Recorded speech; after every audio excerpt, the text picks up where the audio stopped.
galera, tudo bom com vocês? Estamos aqui nesse sábado, um dia muito inabitual para a gente ter um podcast do Buzzer Beater, gravando para falar dos 2 primeiros jogos da final da NBA. Eu estou com ele, Felipe Haguehara. Tudo bom, Felipe? Opa, tudo bom, Heitor? Sabadão, gravando e postando, cara. Calor do caralho, e a gente aqui gravando o podcast. Ainda que essa manhã de Campinas ainda não tá tão quente quanto a de ontem, né?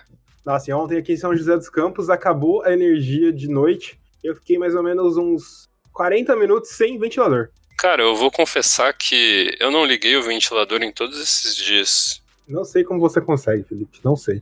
Eu tenho um coração de gelo.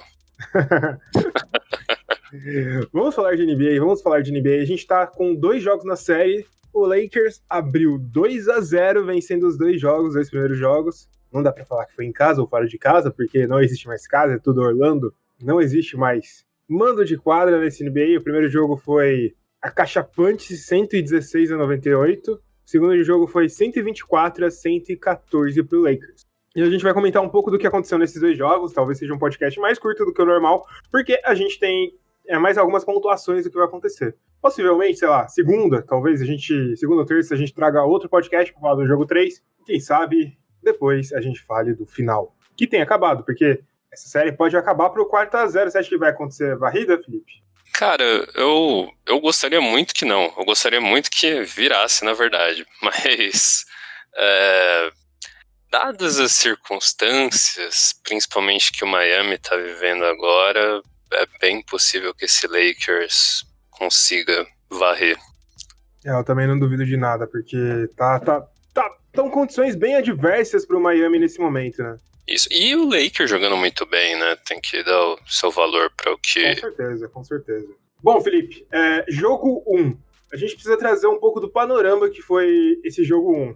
E por 12 minutos, talvez, 12 minutos, eu acho, a gente achou que o resultado ia ser completamente diferente do que foi nessas 2 partidas, né? Sim. Não chegou a 12 minutos, né? Porque no finalzinho o Lakers empatou. Mas, pelo menos por grande parte do primeiro quarto, o Miami pegou fogo. Principalmente o Sr. Jay Crowder. Jay Crowder jogando muito bem nessa primeira partida. Mas o que aconteceu pro Miami começar tão bem? O Lakers, eu acho que pensando em frear Bam Adebayo, né, Felipe? Sim. Ele colocou em quadra uma dupla de garrafão, Dwight Howard e Anthony Davis. Só que isso acabou se transformando em algo ruim pro Los Angeles Lakers, né? Porque, basicamente, se você via durante o jogo, e se agora você pega o resuminho, todo o ataque do Miami Heat era basicamente envolvia tentar atacar o Dwight Howard. Via trocas, via trazendo ele para ser o cara que ia dobrar. Sempre ia troca em cima do Dwight Howard. E o Dwight Howard estava virando um alvo fácil na defesa do Los Angeles Lakers. E é meio estranho a gente falar isso, né? Porque Dwight Howard, 3 vezes defensor do ano, hoje não é um defensor que acompanha muito bem o time do Miami Heat, que é um time muito rápido, né, Felipe? Exatamente. E eu coloco um pouquinho do primeiro quarto na conta do Sr. LeBron James, viu? Porque ele estava muito desligado na defesa no primeiro quarto. Tanto que acho que foi bem no primeiro quarto que teve até uma hora bem estranha, ridícula, que ele simplesmente perdeu o Jimmy Butler. Ele tava olhando para outro canto, o Jimmy Butler fez o corte por trás lá e meteu um jumper livre. E também a defesa do Lakers estava sem energia, sabe? Também teve nesse momento que o Jay Crowder matou umas 3 bolas de 3 lá, 3 de 4, se eu não me engano, ele terminou no quarto. E aí ele... todas elas com ele, super livre no corner. Coisa que você não pode deixar num jogo como esse, sabe? Então, a defesa, no geral, estava desligada e teve esse fator de atacar bastante o Dwight Howard nas trocas. Não, e é basicamente isso mesmo que você falou, Felipe, porque parecia que a energia do Miami Heat, porque o Miami Heat é um time bem físico, um time bem rápido, um time que faz trocas muito rápidas, tava meio que parando essa energia e essa fisicalidade do Los Angeles Lakers, que também é um time bem físico. E o Anthony Davis, que é basicamente o melhor defensor desse time do Lakers, tava meio que como uma barata tonta na defesa, né, Felipe? Sim, eles tiraram ele, na verdade, mais do garrafão, né? tanto que em vários momentos, eu acho que também grande parte da pontuação do Jimmy Butler no primeiro quarto, ele teve posições livres para conseguir entrar lá. O próprio Goran Dragic teve algumas oportunidades também, então a defesa geral do Lakers estava muito ruim no primeiro quarto, mas se ajustou, né? E isso, por incrível que pareça, obviamente que não é incrível que pareça, a gente já falou isso até agora, aconteceu quando Dwight Howard saiu de quadra, né, Felipe? Dwight Howard sai de quadra, Anthony Davis passa para ser o 5 titular. Se eu não me engano, foi o Rajon Rondo que entrou no lugar do Anthony Davis. E a gente tá vendo novamente em 2020 playoff Rondo jogando. O Rondo subiu muito de produção nesses playoffs, está sendo um jogador extremamente útil para os Los Angeles Lakers. E com uma formação assim, com o Anthony Davis ficando em cima do Bam Adebayo, principalmente como marcador primário, funcionou. Aí o Lakers, no final do segundo quarto, já tinha virado a vantagem. Acho que já estavam uns 12 ou 13 pontos na frente, e sendo que antes estava com 12 pontos, 13 pontos antes, na metade do primeiro quarto. Isso fez com que o Lakers, acho que emendasse uma run de 55-23, Felipe. Rapaz,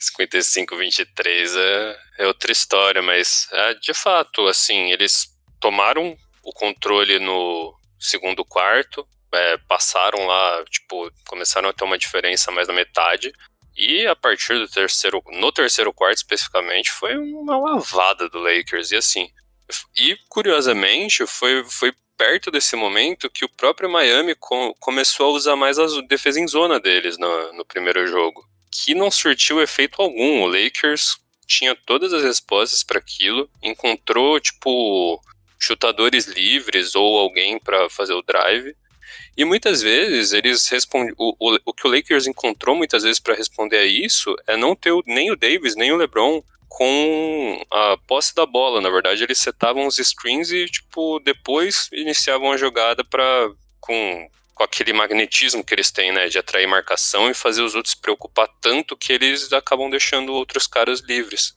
Não, e é isso que você falou, o time do Lakers, essa tática de fazer não necessariamente defesa com zona, mas congestionar o garrafão, que a defesa com zona acaba fazendo isso, a defesa 2-3, faz com que você deixe espaço livre para os arremessadores. E o Lakers é um time que tem uns arremessadores abaixo da média, mas quando esses caras pegam fogo, não adianta nada você congestionar o garrafão, e é isso que aconteceu muito no primeiro jogo, né? Exato. O Danny Green, que já passou dos seus melhores momentos como um chutador, teve boas oportunidades. O KCP teve excelentes oportunidades. KCP que vem fazendo um playoff incrível, né?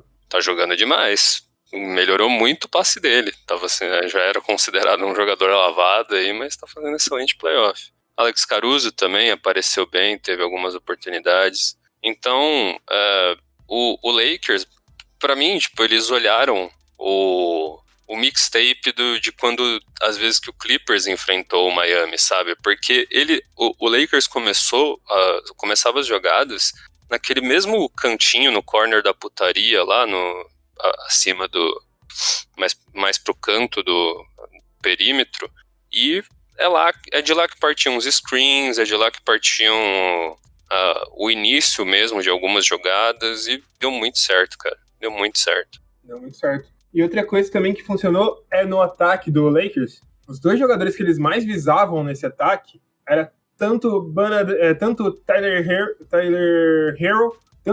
Herro como Duncan Robinson, Felipe. E, tipo, eles não são grandes marcadores. O Tyler Herro teve um dos piores jogos dele pelo Miami Heat, cara. Enquanto ele estava em quadra, o time do Miami Heat tomou 35 pontos de vantagem.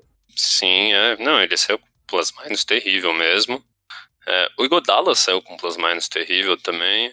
E, assim, eu concordo com você. O Tyler Herro fez um jogo terrível. E não só, tipo, em marcação 1 contra 1, essas coisas. Tipo, ele não se encontrava. Ele tinha hora que ele não sabia quem marcar.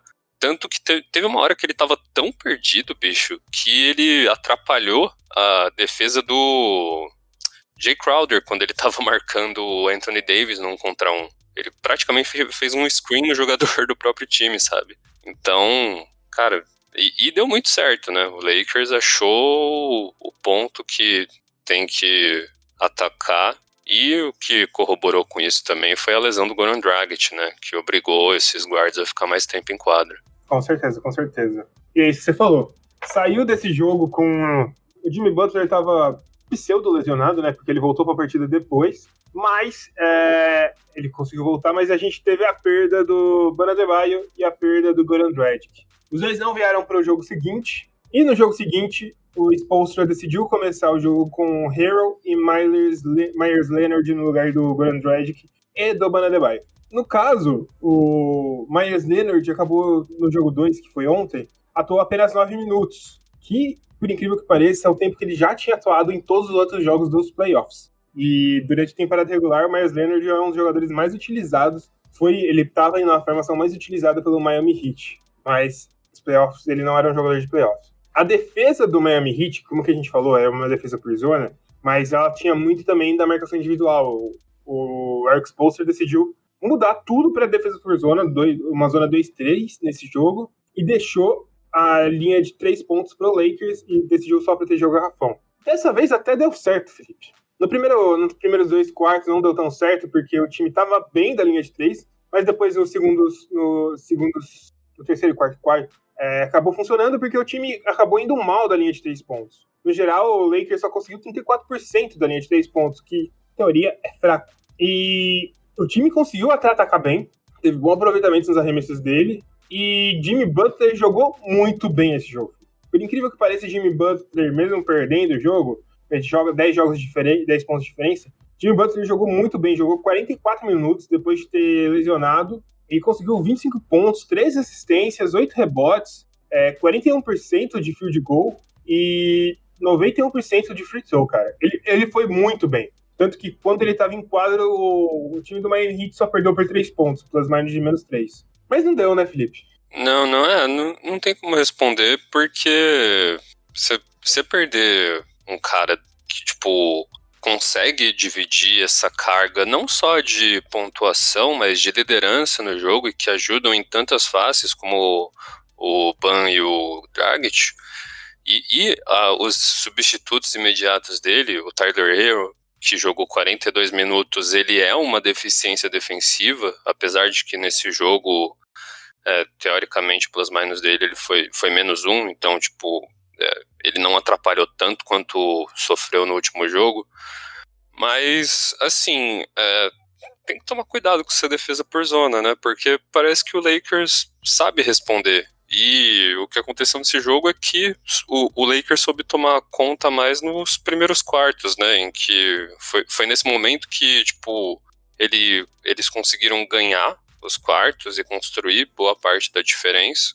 E aí o resto do jogo foi manutenção e ajustes de acordo com o que o jogo foi correndo. Eu acho que, assim, por tudo que a gente viu até agora nessa série, e durante todos os playoffs e temporada regular, a gente tem que dar muitos créditos ao LeBron James e ao Anthony Davis, porque eles estão fazendo playoffs fabulosos, estão fazendo uma série fabulosa, assim como o elenco de apoio. Mas o Frank Vogel, cara, ele tá dando um baile nessa zona do Miami. Não, e apesar de ter funcionado, tipo, eu acho que muito que... A defesa por zona, ela faz com que, se você tem defensores um pouco piores, eles acabem sendo mascarados pelos defensores bons que você tem na zona. Por isso acho que Tyler Herro e o Duncan Robinson, por exemplo, não foram tão explorados assim. Mas, cara, o Frank Vogel tá acertando muito a mão nesses ajustes. Deu pra perceber no primeiro jogo, depois de estar perdendo por muito, conseguir virar. E quando ele faz isso, cara, o Miami não tem resposta por ter falta de peças para isso, principalmente nesse jogo, cara. O Bam Adebayo não tem substituto nem próximo da altura dele no elenco. O Goran Dragic você ainda consegue substituir com Kendrick Nunn, mas é outro nível ainda. E quando você perde 2 jogadores desses, é muito difícil de você conseguir responder. E o Frank Vogel tá aproveitando isso. O Frank Vogel, ele não... Apesar desse jogo ter sido só por 10 pontos, parece que nunca saiu da mão do Los Angeles Lakers. Sim, sim. E outra coisa, cara, que assim, me deu a impressão nessa série é que a zona do Miami, ela, em muitos momentos, ela se perde. Não só por causa dos jogadores que não necessariamente são bons defensores, porque é o que você falou, a zona consegue mascarar um pouquinho esses caras que não são bons individualmente na defesa, mas, tipo, eles cumprem papéis específicos na zona. Ele tem que saber, tipo, fazer uma cobertura, fazer uma troca, saber quem seguir, fazer o close-out. Só que até os caras que são bons em alguns momentos, eles largam mão ou, tipo, não reconhecem as aproximações que eles têm que fazer nos devidos momentos. O próprio Jimmy Butler cometeu alguns erros nesses momentos, Jay Crowder cometeu alguns erros, e o Tyler e o Duncan Robinson várias vezes fizeram uns closeouts nos chutadores de 3 que ficam no perímetro, nos corners, que, assim, não incomodou ninguém. E aí o Lakers tá sabendo aproveitar esses momentos de descuido, né?